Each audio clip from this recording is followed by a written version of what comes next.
Why isn't he a Rothschild himself? Whose fault is it that he has no millions, as Rothschild has, that he is no mountain of gold imperials and Napoleondors, 14 a mountain as high as the ice mountains for sliding during Carnival Week with all its booths?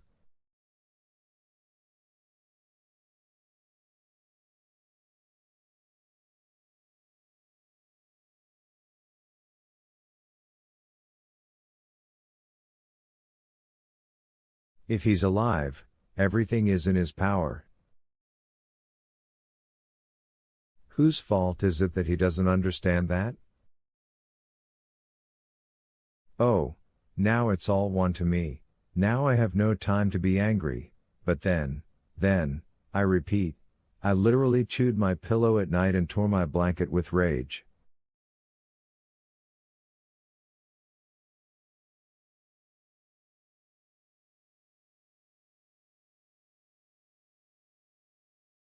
Oh, how I dreamed then, how I wished, how I purposely wished, that I, 18 years old, barely clothed, barely covered, could suddenly be thrown out in the street and left completely alone, with no lodgings, no work, no crust of bread, no relations, not a single acquaintance in the enormous city, hungry, beaten, so much the better, but healthy, and then I'd show them.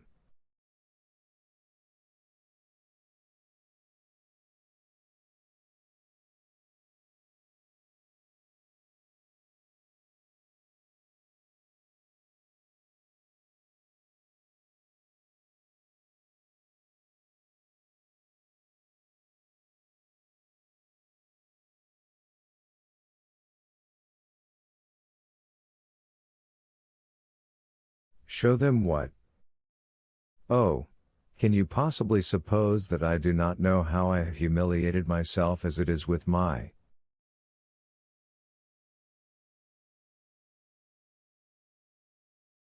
explanation?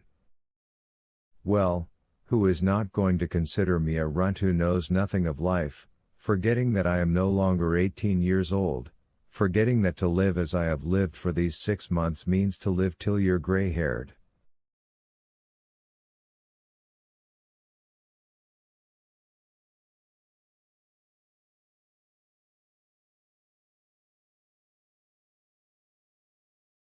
But let them laugh and say that it is all tall tales. I did really tell myself tall tales. I filled whole nights with them, I remember them all now. But do I really have to tell them again now, when the time for tall tales is past for me as well?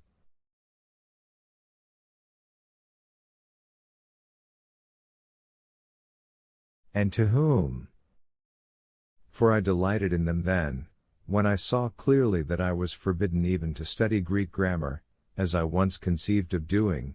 I won't get as far as the syntax before I die, I thought at the first page and threw the book under the table.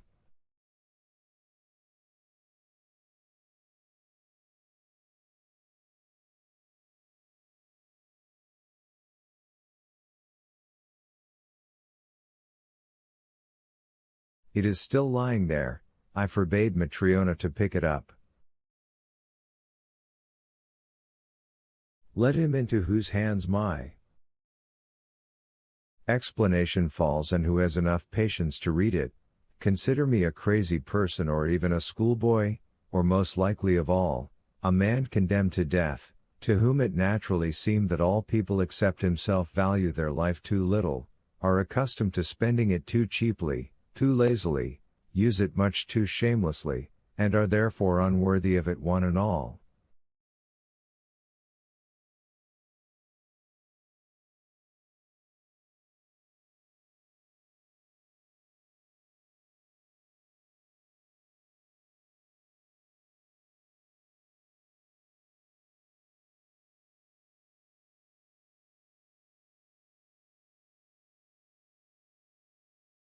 And what then? I declare that my reader will be mistaken, and that my conviction is completely independent of my death sentence.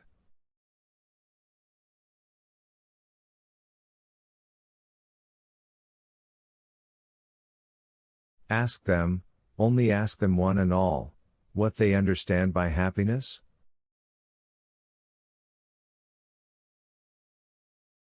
Oh, you may be sure that Columbus was happy not when he had discovered America, but when he was discovering it.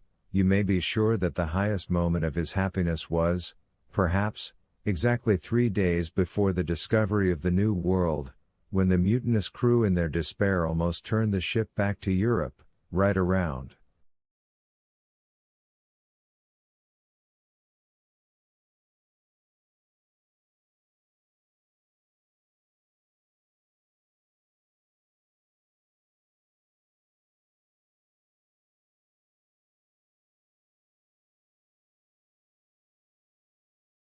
The New World is not the point here, it can just as well perish.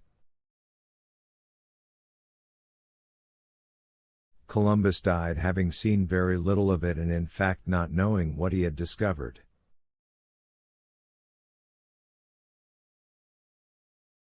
The point is in life alone, in discovering it, constantly and eternally, and not at all in the discovery itself.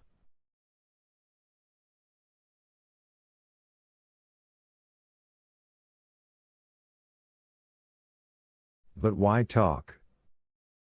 I suspect that everything I am saying now sounds so much like the most common phrases that I will probably be taken for a student in the lowest grade presenting his essay on the sunrise, or they will say that I may have wanted to speak something out, but despite all my wishes I was unable to develop.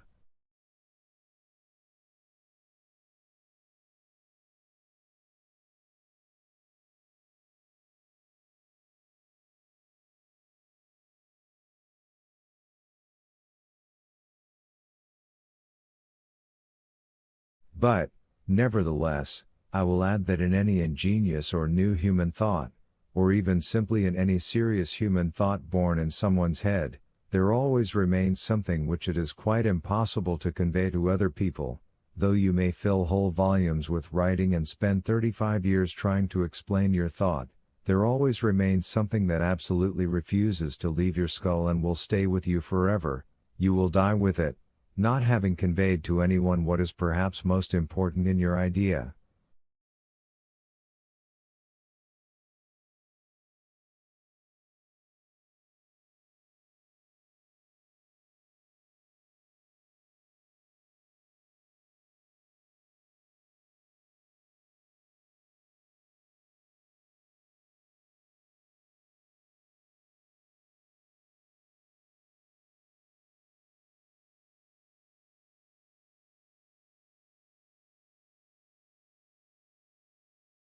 But if I also fail now to convey all that has been tormenting me for these 6 months, people will at least understand that, having reached my present ultimate conviction, I may have paid too dearly for it. It is this that I have considered it necessary, for my own purposes, to set forth in my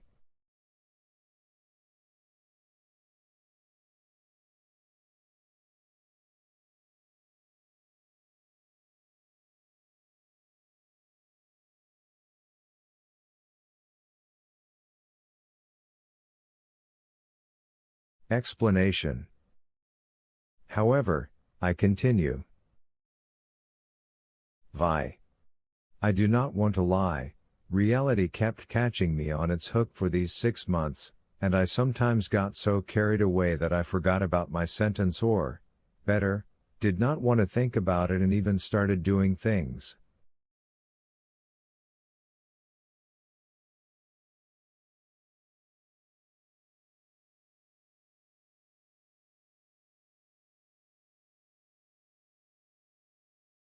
Incidentally, about my situation then. When I became very ill about 8 months ago, I broke off all my former relations and dropped all my former comrades.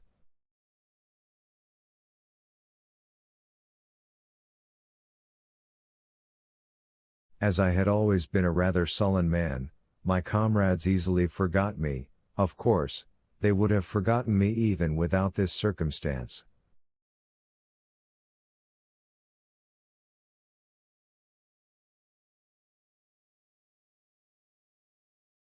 My situation at home, that is, in the family, was also solitary.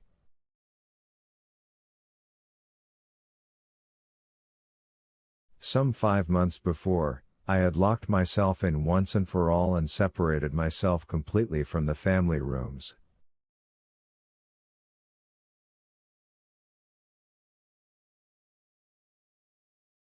I was always obeyed, and no one dared to enter my room except at a certain hour to tidy up and bring me my dinner.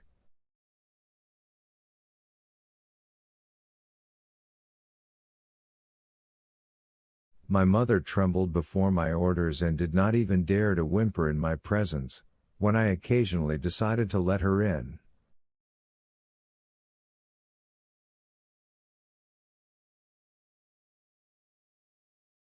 She constantly beat the children on my account, for fear they would make noise and bother me. I often complained about their shouting. I can imagine how they must love me now.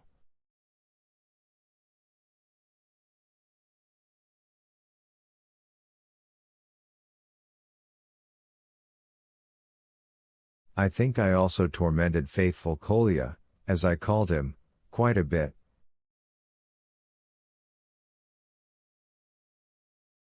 Lately he has tormented me as well. All that is quite natural. People are created to torment each other.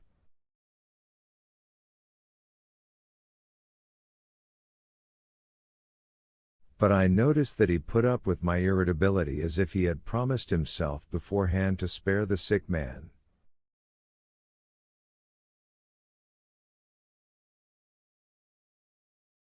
Naturally, that irritated me, but it seems he had decided to imitate the prince in his Christian humility, which was slightly ridiculous.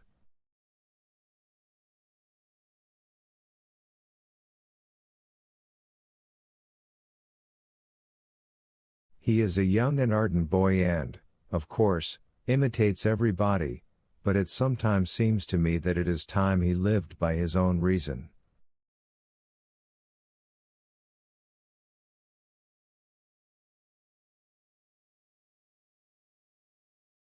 I love him very much. I also tormented Surikov, who lived over us and ran around from morning till night on other people's errands. I was constantly proving to him that he himself was to blame for his poverty, so that he finally got frightened and stopped coming to see me.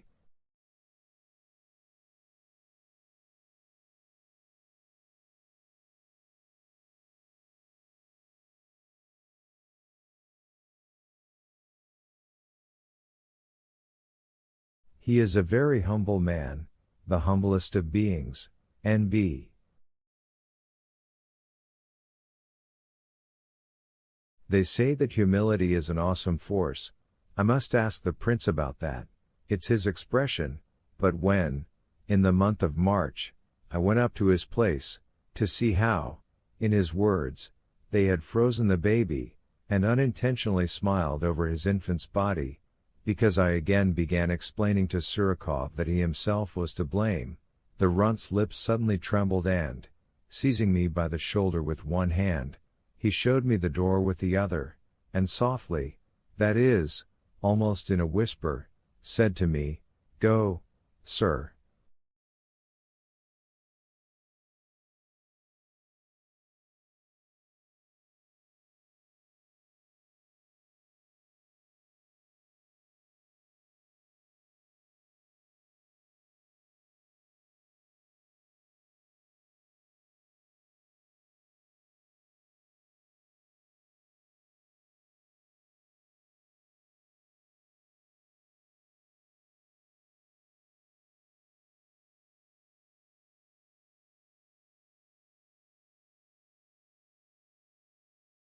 I went out, and I liked it very much, liked it right then, even at the very moment when he was leading me out, but for a long time afterwards, in my memory, his words made the painful impression of a sort of strange, contemptuous pity for him, which I did not want to feel at all.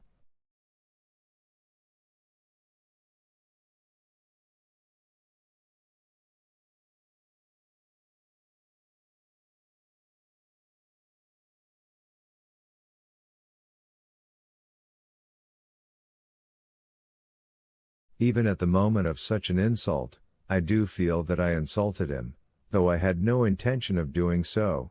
Even at such a moment the man could not get angry.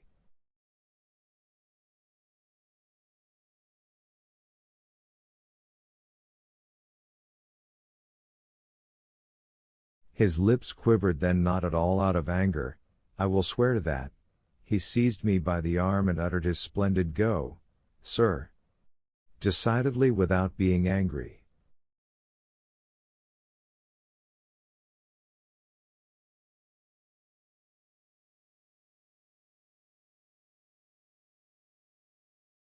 There was dignity, even a great deal of it, even quite unsuited to him, so that, in truth, it was quite comical, but there was no anger.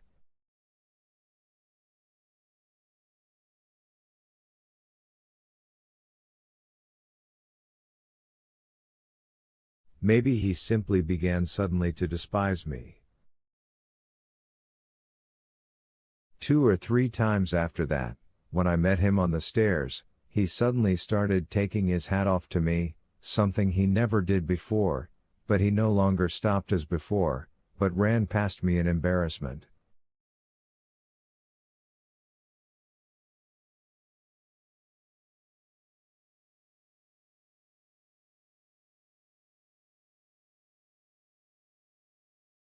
If he despised me, he did it in his own way. He humbly despised me.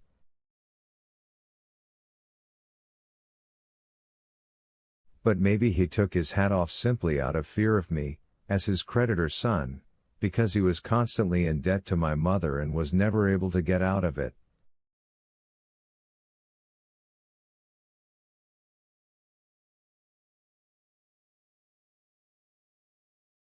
And that is even the most likely thing of all. I wanted to have a talk with him, and I know for certain that in 10 minutes he would have started asking my forgiveness, but I reasoned that it was better not to touch him.